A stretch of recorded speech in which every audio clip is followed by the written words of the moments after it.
Hey everybody, Luke here from Students of History. I've got another unit preview from our World History curriculum. This time we're looking at civilizations in Africa and the Americas. A lot of state curricula will combine these into two. If yours doesn't, very easily this unit can be split into two to look at the two of them.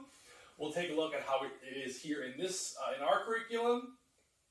So we start off with the civilizations in South America and Central America. So we're looking at the Aztecs, the Inca, the Maya, but also some of the smaller ones like the Mixtecs, the Toltecs, the Olmec Empire, and the giant colossal heads that they built in Central America.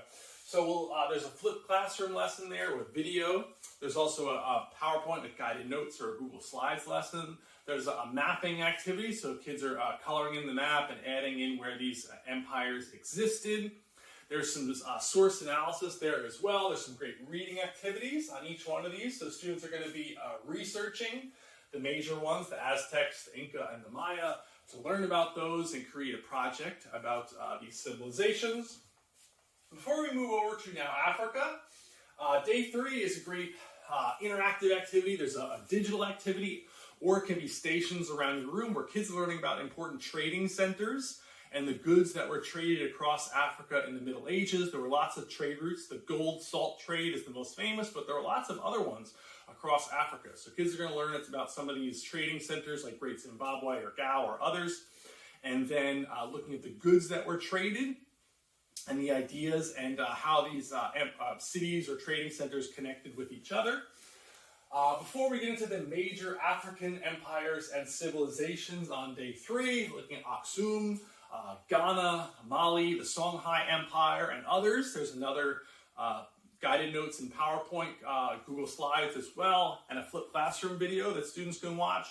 Before there's some reading activities on these African empires as well. There's a great primary source document from Ibn Battuta who traveled across these civilizations, and kids can complete that one.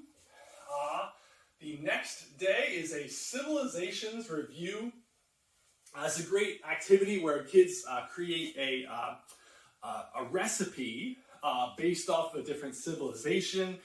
They're mixing different ingredients to combine what really symbolizes this civilization. That can be done about the African empires and civilizations or the ones in the Americas.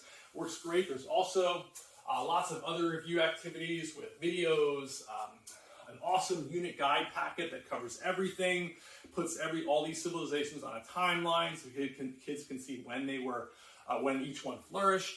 There's mapping activities, there's source analysis, image analysis in there as well, and reading. Then we have a great lesson on the world at 1500. It's a major date for us.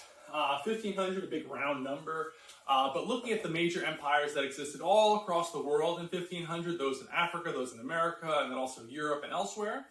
And kids are placed in different groups. They get assigned one of the empires.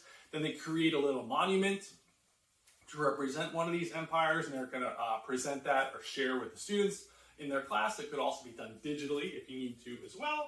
Before you have the review and the assessment. And those assessments are editable, so kids can do them online or on paper. And then you have the Distance Learning Hub at the end with all the digital resources there in one place for you. This is an awesome unit. It covers so much.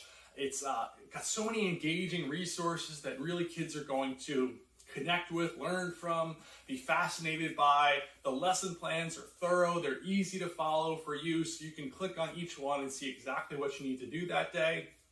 So no more stressing out about your lesson planning, no stressing out about pacing and how long should your unit be or how short. It's all done for you.